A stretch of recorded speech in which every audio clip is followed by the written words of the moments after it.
You'll notice a lot of leathersmiths just don't have a finger anymore. But it's just part of what happens. If you're going to be OG like this, then you got to be willing to lose a finger. Lose a finger. Because you know what? I didn't choose the leather life. The leather life chose me, okay? Wow. So only one person worked this week.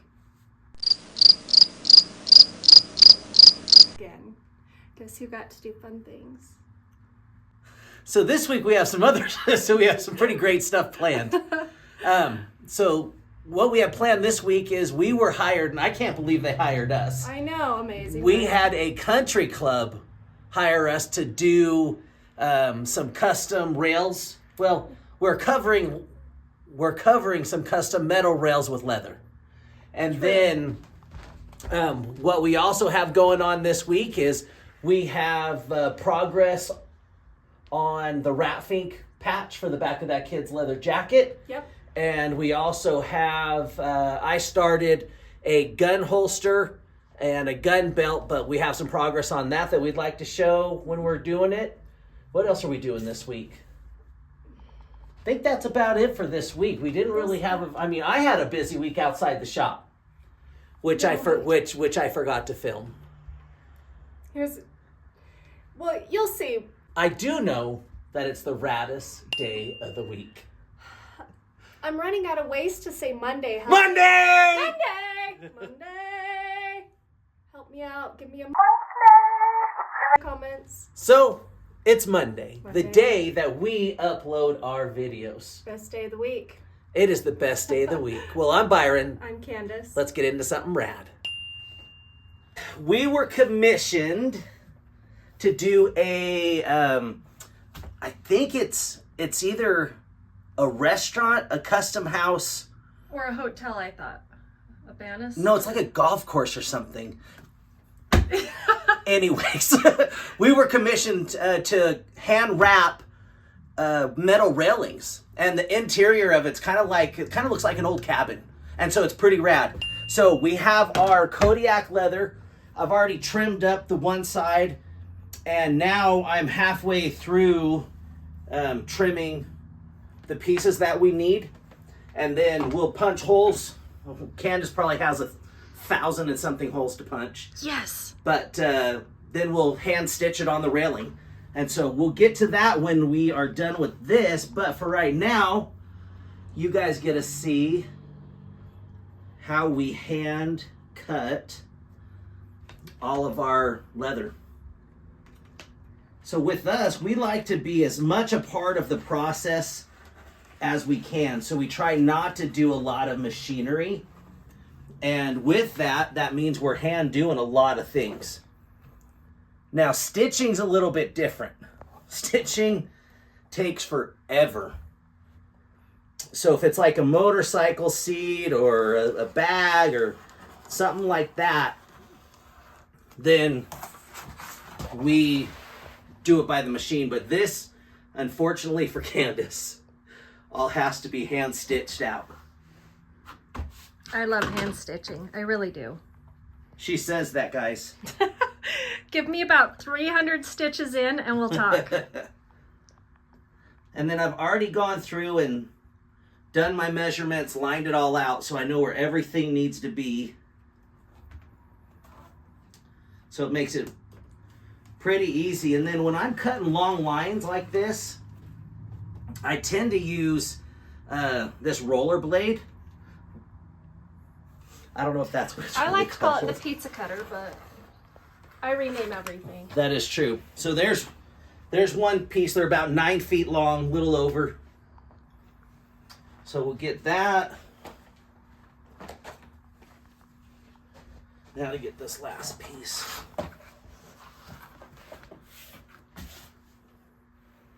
So tips when cutting. Very first and foremost, you got to watch your fingers.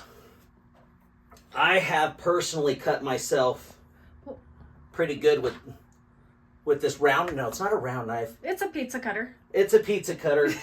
So with the pizza cutter, I've cut myself pretty good. I wasn't paying attention. Candace was talking to me, and I was not paying attention, and I cut Your whole finger off, right? Like this? Pretty much my whole finger's gone now. It happens in this industry. You'll notice a lot of leathersmiths just don't have a finger anymore. But it's just part of what happens. If you're going to be OG like this, then you got to be willing to Lose a finger. lose a finger. Because you know what? I didn't choose the leather life. The leather life chose me, okay? Wow. I know. Leather life. So also, make sure you have constant pressure on the leather. Don't go over bounds. So like when you're going, if you're down here holding it, don't go all the way up here because that ruler will have a tendency to kind of wiggle around on you. And you don't want that. So now let's just get this finished out.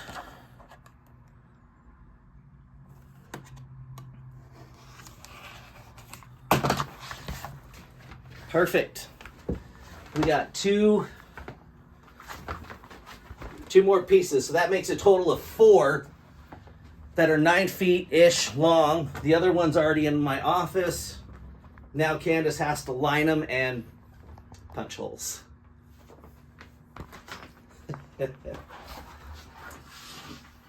Okay, stop filming me. I'm done. This is awkward. Should have used your pizza cutter. Well, and this is like some of the tools. I was going to use that blade, but then I didn't. So these are just some of the tools that you use when you're doing. That's all the tools I use just to cut those out. And I believe this is like for fabric, heavy duty fabric. It could be for anything. Vinyls. Yeah. You can get those at a craft store.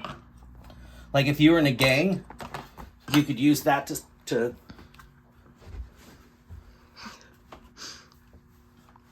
cut someone up. What if I like pizza? But just so you guys know, you thought I was just twirling around a sharp object. Nope. I put the safety on it. No safety. Safety. No safety. Safety. So you're being responsible. I'm a responsible, immature person. A responsible thug. All right, so I just have to start doing this gun holster. And I am going to be doing a, like, Billy the Kid style shoot 'em up gun holster with some Sheridan on it.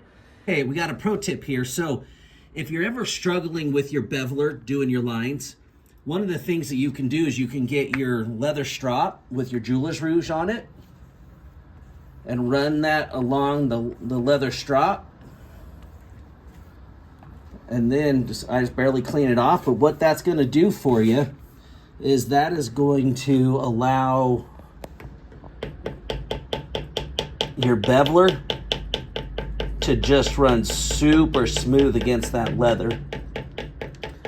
No indentations, no dragging. It's just super smooth.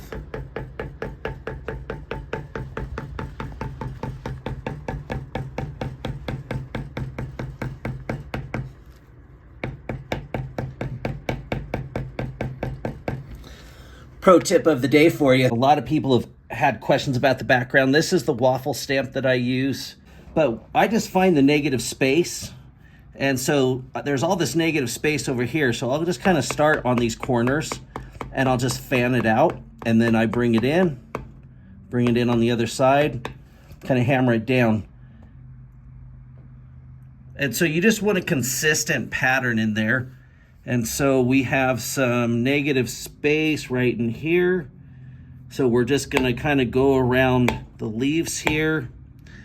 I personally like to do the outline first of the piece so that I know exactly where to go. And I just run it right along the border. And then if there's any other little places, I just kind of slowly tap around and there you have it. So what are you doing? Well, I am stitching up this banister. I've poked myself once and Both fingers. I'm using this one as a guard. I think it's turning out pretty good. What do you think? Looks pretty rad. So this is the back side. So this would be the front. it's heavy and awkward, just like Yep, no, it looks great. me. All right, so this is it. We already have one banister completely finished on the other side, and I'm just doing a classic cross stitch.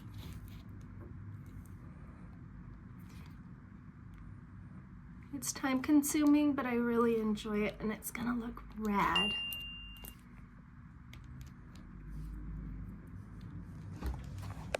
Okay, the railing is finished. This is the metal railing that we covered in leather. It will be going in a golf course resort, I believe. And then check out the stitching. Flip it over. Yes. I had 3 band-aids by the time I was done, and 1 raw finger. So Candace has been working on this wrap Fink for the little mini punk rock rockabilly jacket. Tell us about it, love. Well, I've been working on the wrap Fink that's for the little rockabilly jacket up here. You mean, oh wow, okay. Yeah, oh, that makes sense. I don't really, ta-da! Well, it's been a fun week. It has. Yeah, I mean, even though only one of us was working a lot this week, and the other one forgot to film some things that he or she was doing. But with that being said, there's some hidden clues in this video of what I was doing when I wasn't at the shop. But I don't know what it is, but I do know this. I do know that in our next video, Yes. you will see what I was doing and forgot to film, and now gonna film and try to act like I wasn't not filming. Something like that. Okay. Sounds rad. Yeah. But as you guys got to see, we got to work on that handrail for that country club. Mm-hmm. That turned out super rad. I was actually really Yeah. stoked with how that turned out. Yeah, that was awesome. I'm stoked to be able to go to the country club. Not that they would allow us in, I mean, but I mean, I think they're just in the construction phase, so they might. yeah, I think we can get through the 2x4s before it's put together. Yes. And also you got to see the holster that I was hand tooling and getting done, and you got to see the work that Candace did on that wrap Fink. Yep. Yeah. So, Yep. what else? I think you pretty much covered it. That's it. That's it. That's all we got. Pretty much. So the reason why we might be all over the place is it's the time of year that you're going to start seeing a lot more of behind the scenes in our lifestyle, Correct. our life. We do a lot of really fun, adventurous things, and it's getting there. So you're going to see all the rad projects that we have here. You're also going to see the rad things that we do outside of here. That is true. This is going to be just more of like our lifestyle type stuff, things that we do, our adventures we go on, just random things like that. Things like I should have filmed what I wanted to film and I forgot, but I think it would have been great for the video. And so we're going to start doing different things like that. Like I have to go down to our friends down at Tucker Speed here in Ogden. Actually, you could look them up. They have a YouTube channel as well as an Instagram and a Facebook page. And I have to go down there either this week or next week, and I'm definitely filming that. You definitely should. They're rad down there. They're pretty rad. Yeah. All right, well, I think that's the end of this video. This is when the great music plays. And I'm Byron. I'm Candace. Have a rad day, everybody. Everything that happens is motivation. It's a lot of work. That's it. No thumbs up, no smile. Yeah.